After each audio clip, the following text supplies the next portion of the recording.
Hello everyone, learn with ఏకేకేకి స్వాగతం. Railway కొలువు కొట్టడమే జీవిత లక్ష్యంగా పెట్టుకున్న ప్రతి యోధుడికి ఇదే నా ఆహ్వానం. సరే, రైల్వే ఎగ్జామ్స్ అనగానే చాలామందికి మైండ్లో ఒకటే కన్ఫ్యూజన్. ఇన్ని నోటిఫికేషన్లు, ఇన్ని పరీక్షలు, అసలు దేనికి ప్రిపేర్ అవ్వాలి, ఎలా ప్రిపేర్ అవ్వాలి? ఒక చిట్టడివిలో చిక్కుకున్నట్టుంటుంది కదా. కరెక్టే. కానీ ఆ చిట్టడివి నుండి బయటపడి నేరుగా విజయానికి దారి చూపేందుకే ఈరోజు మనం ఇక్కడ ఉన్నాం. ఈ స్క్రీన్ మీద కనిపిస్తున్న లిస్టు చూసి అస్సలు భయపడొద్దు. NTPC, group D, ALP, JE పేర్లు వేరైనా ఇవన్నీ వేర్వేరు దారులుగా కనిపించే ఒకే ఒక్క మహామార్గం. ఆ మార్గం చివర గమ్యం ఒకటే, రైల్వే ఉద్యోగం. ఆ గమ్యాన్ని చేరే ఒకే ఒక రహస్య మార్గం ఉంది. ఆ రహస్యమేంటో ఇప్పుడు మనం ఛేదించబోతున్నాం. నా దశాబ్దాల అనుభవంతో చెప్తున్నా, ఈ సంక్లిష్టత కింద విజయానికి ఒకే ఒక్క సింపుల్ దారి ఉంది. రహస్యమేంటంటే, ప్రతి పరీక్షకు విడివిడిగా సిద్ధపడటం కాదు, అన్నింటికీ మూలమైన ఆ కామన్ కోర్ని పట్టుకోవడమే.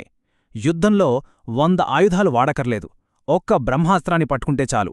రైల్వే పరీక్షల్నే ఈ కురుక్షేత్రంలో ఆ బ్రహ్మాస్త్రమే ఈ కామన్ కోర్. సరే, ఇక బ్రహ్మాస్త్రాన్ని బయటకు తీద్దాం. ఏ రైల్వే పరీక్ష పేపర్ తీసుకున్నా సరే, దాని పునాది ఈ 4 మూలస్తంభాల మీదే ఉంటుంది. ఈ 4 పిల్లర్స్ మీద పట్టు సాధించారంటే ఇక ఏ పరీక్షైనా సరే మీ ముందు తలవంచాల్సిందే. విజయం మనల్ని వెతుక్కుంటూ వస్తుంది. మొదటి స్తంభం మ్యాథమెటిక్స్. ఇది మీ ర్యాంకును శాసించే సబ్జెక్ట్. గుర్తుపెట్టుకోండి, ఇందులో మీరు సంపాదించే ప్రతి మార్కు బంగారంతో సమానం. స్పీడ్ అండ్ యాక్యురసీ ఇవే ఇక్కడ గెలుపోటములను నిర్ణయిస్తాయి. ఇక రెండవది జనరల్ ఇంటెలిజెన్స్ అండ్ రీజనింగ్. ఇది మన బ్రెయిన్కి అసలైన టెస్ట్. తక్కువ టైంలో ఎక్కువ స్కోర్ చేయడానికి ఇది ఒక అద్భుతమైన ఆయుధం. దీనిమీద గ్రిప్ వచ్చిందంటే విజయం దాదాపు మన చేతిలో ఉన్నట్టే. ఇక మూడోది జనరల్ సైన్స్. ఇది చాలా చాలా ముఖ్యం. చాలా రైల్వే ఎగ్జామ్స్లో, ముఖ్యంగా గ్రూప్ డి లాంటి వాటిలో ఇదే అసలైన గేమ్ చేంజర్. దీనిని గనక నెగ్లెక్ట్ చేశారంటే ఉద్యోగం చేజారినట్టే. జాగ్రత్త. నాలుగో స్తంభం general awareness and current affairs. ఇదే మనల్ని వేల మంది కంటే ముందు నిలబెట్టేది లేదా వెనక్కి నెట్టేసేది. మన ఫైనల్ ర్యాంకును, మన తలరాతను డిసైడ్ చేసేది ఈ సెక్షనే. ఓకే, పిల్లర్స్ ఏంటో తెలిసాయి. ఇప్పుడు అసలైన వ్యూహంలోకి వెళ్దాం. యుద్ధంలో శత్రువు బలహీనత తెలిస్తే గెలవడం ఈజీ. అలాగే ఎగ్జామ్లో ఏ సబ్జెక్ట్కి ఎంత వెయిటేజుందో తెలిస్తే, ఎక్కడ దాడి చేయాలో తెలిస్తే గెలవడం చాలా సులభం. ఒక్కసారి ఈ చార్ట్ చూడండి. ఇది మొత్తం కథని చెప్పేస్తుంది. ఆర్ఆర్బీ గ్రూప్ డి ఎగ్జామ్లో చూడండి, జనరల్ సైన్స్ ఏకంగా 35%, మ్యాథమెటిక్స్ 30%. అంటే ఈ 2 సబ్జెక్టులు కలిపితేనే 65% పేపర్ కవర్ అయిపోతోంది. అంటే మన ఎనర్జీ, మన ఫోకస్, సింహభాగం ఎక్కడ పెట్టాలో క్లియర్గా అర్థమవుతుంది కదా. అంటే మన ప్రైమ్ టార్గెట్ ఏంటి? ఖచ్చితంగా జనరల్ సైన్సే. Physics, chemistry, life sciences. ఎక్కువ మార్కులు కొల్లగొట్టాలంటే అత్యంత తెలివైన మార్గం ఇదే. ప్రిపరేషన్లో ఫస్ట్ ప్రయారిటీ దీనికే ఇవ్వాలి, తిరుగులేదు. ఇక్కడ ఒక విషయం బాగా గుర్తుపెట్టుకోవాలి. మనం సైన్స్లో పీహెచ్డీలు చెయ్యక్కర్లేదు. సింపుల్గా 10వ తరగతి స్థాయి వరకు ఉన్న ఎన్సీఈఆర్టీ పుస్తకాల్ని పట్టుకుంటే చాలు. ఈ టేబుల్లో ఉన్న టాపిక్స్ చూడండి: చలన నియమాలు, ఆవర్తన పట్టిక, మానవ శరీరం, బేసిక్స్. 99% ప్రశ్నలు నేరుగా ఈ పుస్తకాల నుండే పేజీలతో సహా లేచి వస్తాయి. అంతే. ఓకే, ఇప్పటిదాకా మనం ప్లాన్ గురించి మాట్లాడాం. కానీ ఇప్పుడు మనం మాట్లాడబోయేది స్ట్రాటజీ గురించి, ట్రిక్స్ గురించి. ఒక మామూలు ఆస్పిరెంట్కి, ఒక కాబోయే ఆఫీసర్కి మధ్య తేడాను క్రియేట్ చేసేది ఇదే. ఇక్కడే మనకు అన్ఫేర్ అడ్వాంటేజ్ వస్తుంది. అసలైన ఆట ఇప్పుడు మొదలవుతుంది. పట్టు సాధించడానికి ఇది 3 దశల మార్గం. 1. ఫౌండేషన్, అంటే 6 నుంచి 10వ తరగతి ఎన్సీఆర్టీ పుస్తకాలతో బేసిక్స్ని పక్కాగా నేర్చుకోవడం. 2. అనాలిసిస్, అంటే 2024 తర్వాత జరిగిన ప్రతి పేపర్ని విశ్లేషించడం. 3. ప్రాక్టీస్, రోజూ మాక్ టెస్టులతో మన కత్తికి పదును పెట్టడం.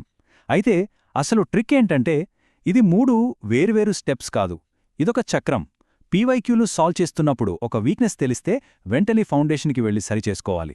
మాక్ టెస్ట్లో తక్కువొస్తే ఎందుకు తక్కువొచ్చాయో అనలైజ్ చేయాలి. ఈ చక్రాన్ని ఎవరైతే నాన్ స్టాప్గా తిప్పుతారో వాళ్లే విజేతలు. ఇప్పుడు రీజనింగ్లో ఒక ముఖ్యమైన విషయం గమనించాలి. ప్యాటర్న్ పూర్తిగా మారిపోయింది. పాత పద్ధతులకు కాలం చెల్లింది. ఉదాహరణకి కొత్తగా వస్తున్న ఓన్లీ ఎ ఫ్యూ సిలాజిజమ్స్ చూడండి.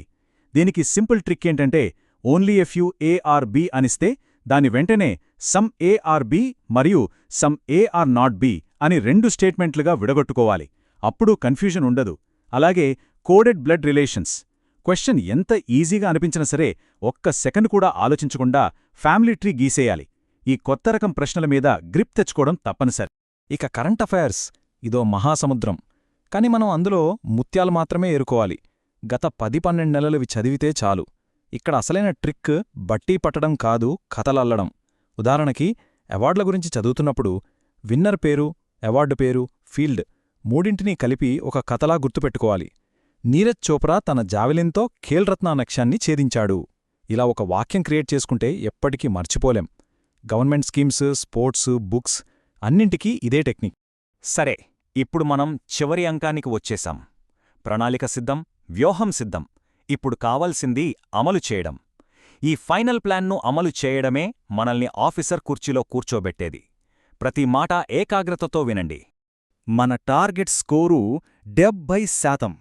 ఇది కేవలం ఒక నంబర్ కాదు, ఇదొక శాసనం. ఎందుకంటే రీసెంట్ కటాఫ్లు చూస్తే దీనికంటే తక్కువకు ఉద్యోగం రావడం లేదు. పోటీ ఆ రేంజ్లో ఉంది. ఈ 70% మార్కుని దాటితేనే మనం సేఫ్ జోన్లో ఉన్నట్టు లెక్క. దీన్ని ఒక లక్ష్యంగా పెట్టుకుని ఛేదించాలి. ఈ ఒక్క మాట గుండెల్లో ముద్రించుకోవాలి. విజయమనేది యాక్సిడెంట్గా రాదు. అది మనం రోజూ పాటించే ఒక గెలిచే వ్యూహం యొక్క ఫలితం. నిలకడ, అదే మన అంతిమ ఆయుధం. ఈరోజు 10 గంటలు చదివి రేపు పుస్తకం ముట్టుకోపోతే వేస్ట్. ప్రతిరోజు క్రమం తప్పకుండా చదవాలి.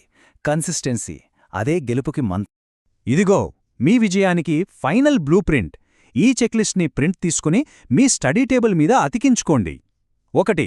ఆ 4 కోర్ సబ్జెక్టులపై పట్టు సాధించడం. 2. అందులోనూ జనరల్ సైన్స్, మ్యాథ్స్కు ఫస్ట్ ప్రయారిటీ ఇవ్వడం. 3. 2024 తర్వాత పేపర్లను అనలైజ్ చేయడం. 4. ఏడాది కరెంట్ అఫైర్స్ కవర్ చేయడం. 5. మ్యాథ్స్ రీజనింగ్లో 90% పైగా యాక్యురసీ టార్గెట్ పెట్టడం. ఈ సూత్రాలను పాటించినవాడు ఓడిపోయినట్టు చరిత్రలో లేదు. ఇక నుంచి మిమ్మల్ని మీరు ఒక సాధారణ ఆస్పిరెంట్గా చూసుకోవద్దు, ఒక కాబోయే ఆఫీసర్గా చూడండి. ఆ విశ్వాసంతో, ఆ పట్టుదలతో అడుగు ముందుకు వేయండి. All the best future officers. విజయం మీదే. ఇలాంటి మరెన్నో పక్కా స్ట్రాటజీల కోసం, విశ్లేషణల కోసం ఏకే ఎడ్యూఫ్యూజన్ యూట్యూబ్ ఛానల్కు సబ్స్క్రైబ్ చేసుకోండి.